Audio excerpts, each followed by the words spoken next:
Alright, welcome back to Nick Lang's Comic Corner Classic Less Known Classics. This is episode number 3065 and double shot number 2959.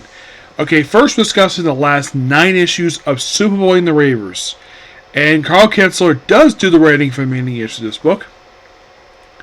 Mostly put, a lot of these issues is basically the Ravers hang out at Event Horizon, a rave, for a lot of the remaining issues. Just dancing, having a good party. And they, of course, fight. Jack Neva comes in and fights Redshift. Well, it's going to be teams of with Redshift. The first couple issues called Kindred. It is mostly put basically dealing with, excuse me. Deals with Jack Nebula. So, and then with issue 13, basically, it's Dial H for Hero. Yes.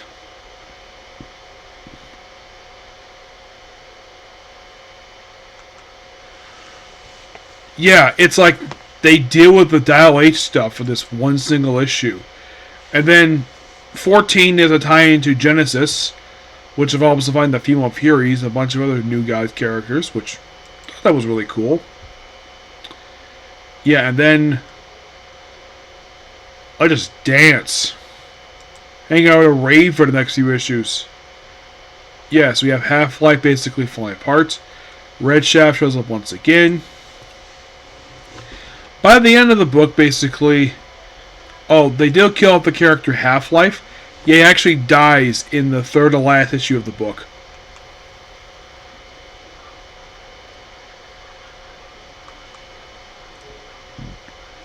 Excuse me, yeah. And then there was a Quard.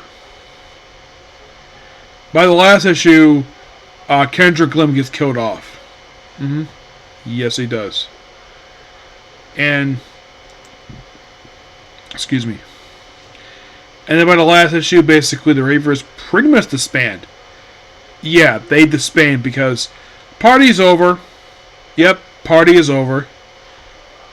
The Ravers themselves the group itself never returns ever again. But let's talk about the members. Superboy, of course, I've talked already. He continues appearing most of this very day. Allura, the beautiful Allura, who first appeared in issue 1. Well, pretty much this book wrapped up. She also later appeared in issues of Young Justice.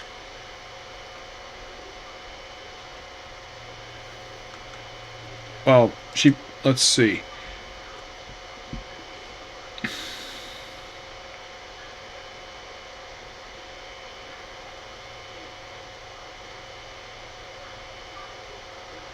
Or later on she joined the Relative Heroes. Yeah. Yeah, for some reason they had her go from one group to another group. Basically, that's what she did. She became part of the Relative Heroes. But the weird thing was she never actually appeared in the book. Never did. Part of Relative Heroes for a few issues Young Justice. Our last known appearance was issue of Teen Titans. Volume 3, issue 66. That was part of the New Deal stuff. Yeah, they have her appear on the screen, but if you want to think about it, her most recent appearance was actually in... I kid you not, they threw in Super Sons. That was the photograph. So what could have been her most recent appearance? Probably Young Justice 51. Yeah. But, hey, at least she kind of appeared. Half-Life was dead. What about Hero?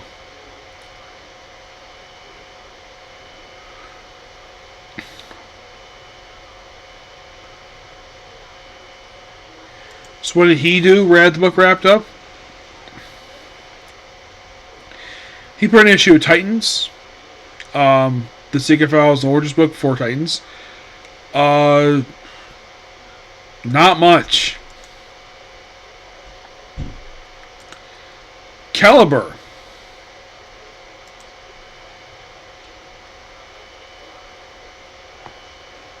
Appeared an issue of Superboy issue 92. I think that was his last no appearance. Was in issue 92, Superboy. But that was just an illusion. But I think once the book wrapped up, I don't think he appeared in a book ever again. Rex the Wonder Dog. What seems strange, they added a dog to this group. And did he do anything afterwards? Well, he did. He did appear. He would remember Shadowpact for a brief period of time. Yes, a freaking dog. At least his appearance was sporadic afterward. At least he appeared, unlike other characters. Sparks. Oh, they also had, I believe, the Scream Queens pop up for an issue. Yes. And in the case of Spark herself, well, what happened with her after this book wrapped up? Well, she did appear in issue Superboy. Yes, as a matter of fact, when the book ended, the story could continue issue 50 of basically Superboy. Appeared in issue of Deathstroke, couple issue of Guy Gardner. Very sporadic. Red Shift, one of the main villain group of this series. Yeah, they never appeared in ever again in comics. Intercept.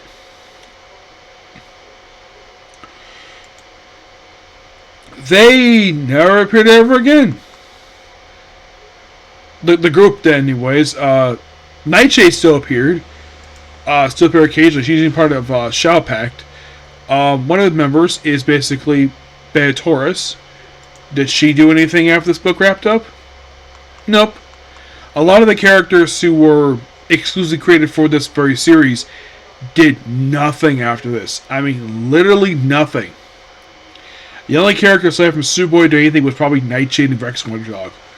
Yeah, those two are the only ones. Everyone else did jack frickin' squat. It's probably because DC had no plans for these characters afterwards. It's as for the series overall, for my final thoughts on it, it's an okay series per se, but do I think the series deserves trade paperback to have people take a look at it? Yes, just to see basically another book featuring Connor Kent, a very popular character who is still popular this very day, despite how he's occasionally written. Alright, so next up basically we have is Guy Gardner. Yep, Guy Gardner, where we're going to talk about the issues where the book was changed to Guy Gardner Warrior. We're starting issue number Brentford, Manchester United. Sorry about that. We start with issue number. We're basically going through 11 to 21. 17 is where they changed the name of the series to Warrior. And we're skipping one issue here, issue 15, because that was part of a crossover with Justice League America, which there was a trade paperback to collect that. So we're also going to be discussing these issues, Green Lantern Mosaic issues 16 to 18, because it loosely ties into this story arc that takes a force to the series issue 11 to 14.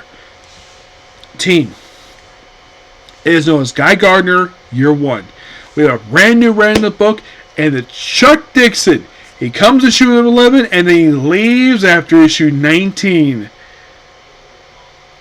Okay, before I talk about the book itself, why in the world did he leave after only writing the book for 9 issues? Apparently, the reason why he left was because of the artist, Joe Staton. He had joined the series. He agreed in this series because he wanted to work with Joe Staton. He mentioned on his podcast about this. He wanted to work with Joe Staton, and after working with him for this storyline, Year 1, he was removed from the book. Chuck Dixon was never informed about this until Joe himself told him that he was removed from the book and placed a completely different artist. So he told DC Editorial, he told his editor, okay, I want to leave this book because you took off a guy who, the main reason why I joined the book, because he said, you took off Joe Staton, he wants to leave the book. If you want someone to take a new direction of the book, fine, I'll stay on for a few issues, but pick this guy about Buse Smith. He's a big Guy Gardner fan, and he would end up being the final writer of the book, starting issue number 20 into the final issue 44. We're going to discuss a little bit of his run too. So that's mainly the reason why, basically, of why he was on the book for 9 issues. It was not because basically he was fired. That was not the reason why he left the book. He left the book because they fired the artist. That's what he said in his podcast. So, year one is basically retelling Guy Gardner's origin story as told by Chuck Dixon. The present day stuff has it where Guy gets his body manipulated by aliens, and they create a duplicate of him, which does play a role in Mosaic. Mosaic is mostly put just, oh, you have Guy here, he's acting angry. This, of course, is the Green Lantern Mosaic issue 1618, written by Joe Jones, of course. I'm only putting these issues here with this review because this Guy Gardner Year 1 loosely ties into those last few issues, so that's why I'm discussing it here. As a matter of fact, that book was canceled basically when this book basically went during this run. As for why the book got canceled, I heard Mosaic was canceled due to low sales, so that was the reason for it. So during the last few issues, Jonathan goes, "Oh, his wife is alive!" Despite the fact she's been dead for at this point for almost 10 years. She was killed by a crazy Carol Ferris in Action Comics 601. They think she's alive and then find out, nope, it's just an illusion. Yeah, and of course, basically, Marshman in the book thinks, Guy Gardner's acting really weird. Yeah, it's real later on. This actually is the duplicate Joe Gardner. Yep, Joe Gardner. An exact duplicate of Guy Gardner. A Chuck Dixon creation. This was basically a retcon later on. This was actually him. But the last few issues of Mosaic are pretty nice. I do like, basically, Mosaic. I don't think it's a terrible series. It's a shame only like one issue this whole book is in trade. And it's the opening issue. Yes. I'll discuss basically the rest of the series some other point in time. As a matter of fact, it would actually be the series replacing Guy Gardner when I finish it. But why am I discussing 618? Because, well, I kind of waste the science here. So, we have Guy recapping a little bit of his, like when he was a kid, of him being General Glory when he was a kid, which is something that he does do in present. He's a big General Glory fan. So, we also have JLI occasionally appearing in these issues. So, then of course, by the end of the storyline itself, Joe Staton leads the book. Yes, once the final issue comes out, basically, Joe Staton is no longer the artist. As a matter of fact, this is, like I mentioned, Chuck Dixon was never informed about this until basically he was sitting. Basically, what he did is he doesn't work on time, he sends things up to Joe Staton. After a bit of time, Joe Staton sent it back, like, saying, I'm not the artist anymore. It's this other guy. You're probably thinking, okay, who was the artist that replaced Joe Staton as the artist of this book?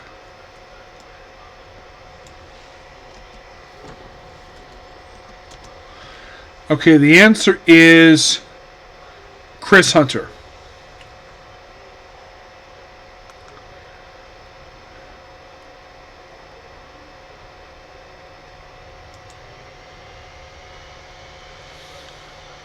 Yeah, and also they had where Joe Gardner himself.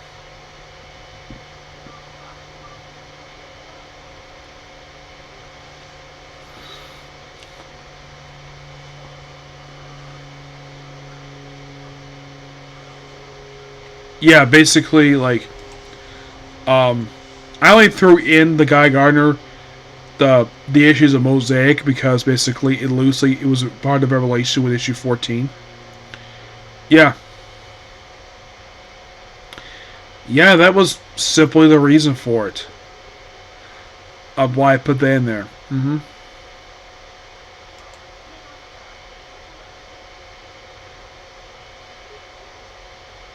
Well, yeah. But the year one storyline is really interesting. So, in this storyline, we also debut the character Matilla, or Militia. His real name is Mace Gardner. He's Guy Gardner's real-life brother.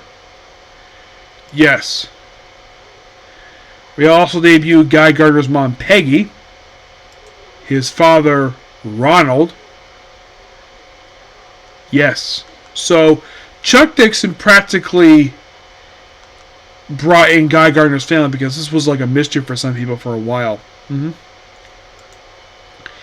Guy Gardner himself in the next period, after the Strong Life period in Just Like America, which led into 15. Which is discussed right now, so I'm skipping over it.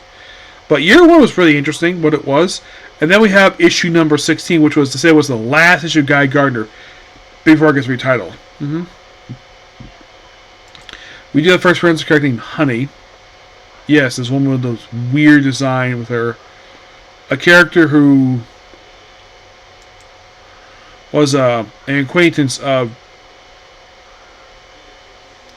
Guy's brother. This issue was practically her debut. She's in the next few issues. But a little bit afterwards, General Glory was like, it's like this issue is like going on the blaze of glory for this book. And then with the very next issue, we retitled the book to Guy Gardner Warrior, which came out like a month later. Now, why in the world they changed the name of the book? Don't really know. I think Chuck said something about basically the name change basically I don't know, but he did say they want to take the character in a new direction. Fine. So, by the way, his Alpha he wears with a W. That he debuts in the book. That, of course, Just Like America, they do appear in the book, obviously. It's like the whole thing with issue 17. It's more of a transitional issue between Guy Gardner and Guy Gardner Warrior. Mitch Boyd is now the artist of the book. And if you're really curious, how long is the artist for this book? Well, he comes out with issue 17 because basically Chuck Hunter did it for a couple issues. And he's the artist until issue number... the regular artist until issue 28. He does skip an issue, comes back for 30, 31. And then he does the final issue of the book. And that was it for him. Yes. And the whole thing is, I tripped. Now, also they have this one character in here.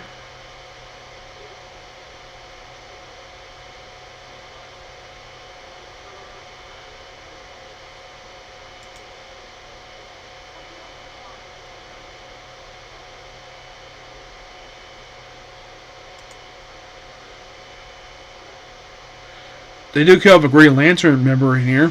Yes, a character Chuck created, issue 11, and he kills him off in the penultimate issue.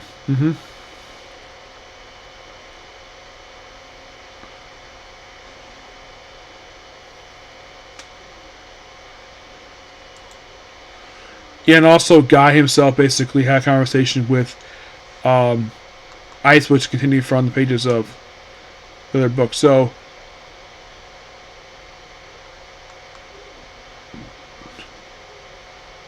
there's a funny bit here where he's with one of the Dark Stars. He calls him Kojak. Yes, he calls him Kojak, which is so funny because he's bald. That's why he called him Kojak, which I thought was so funny.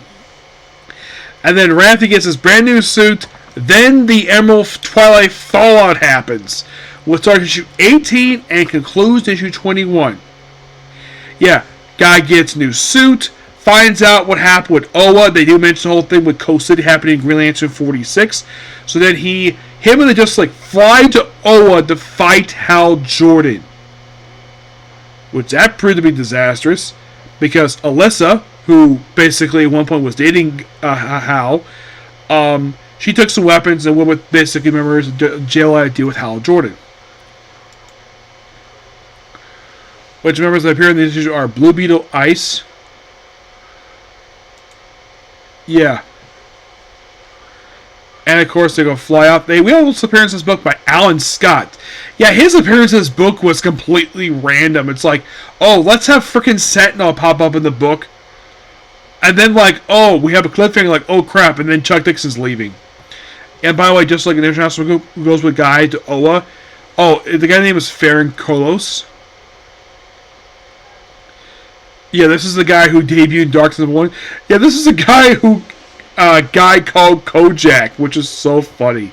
So remember, JLI goes with him as Captain Ice Stays Behind, LeRae, Marshmallow, and Wonder Woman. Yeah, and they all go out to deal with well, Hal Jordan. The cover itself for issue number 20, which is the first issue that Boo Smith basically does, it reminds me a lot of the covers for Justice League Task Force. It's almost like this was just like Task Force, and they just tried to make it just like International. There's also a thing of like they trip and they smash some beakers. So they go to Oa, they fight Hal Jordan, Guy loses, and his ring is melted. Yes, the ring he got in the Guy Gardner Rebirth miniseries is melted down after just 2 years of having the damn thing. Excuse me, yes.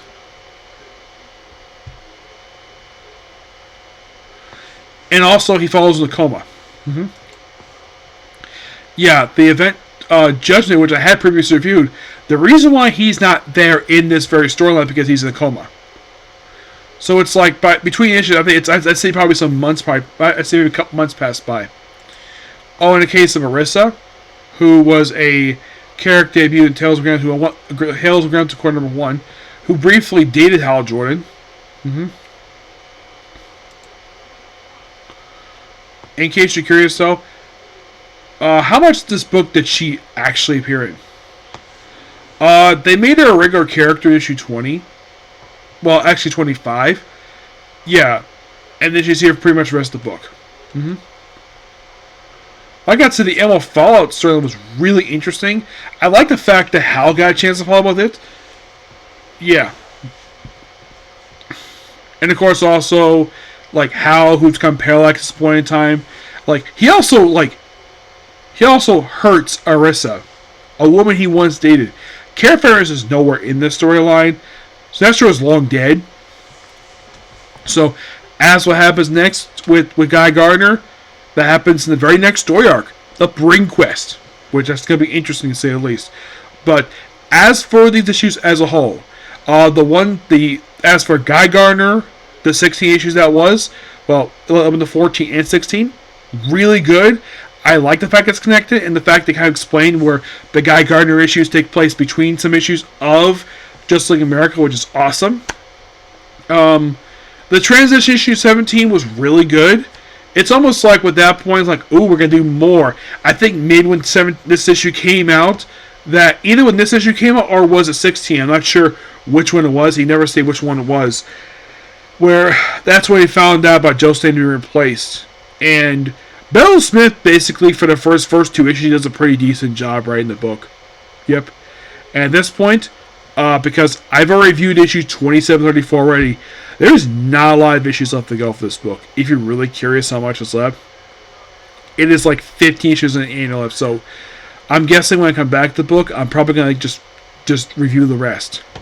But as a whole, for issues 11 to 15, 11 to 14 and 16 of Guy Gardner, it's going to be 11 to 14 and 16 to 21 of Guy Gardner / Guy Gardner Warrior. I give these issues a 10 out of 10. For Brilliant and Mosaic, I give that book, those issues 16, 18, I give it a 9 out of 10. I'll discuss this on my point. I think when I do that book, that'll be really quick to get through. Yeah, it won't be like 18 issues, more like, I'd say about 14. I'll probably do it in one go for that one. Probably, yes. But you'll find it when I get to it. Yep. So yeah, that's been a particular review. Please be sure to like, comment, subscribe, turn notifications, and do this like button. Next up is Blue Exorcist. Okay? Thanks for you. Bye.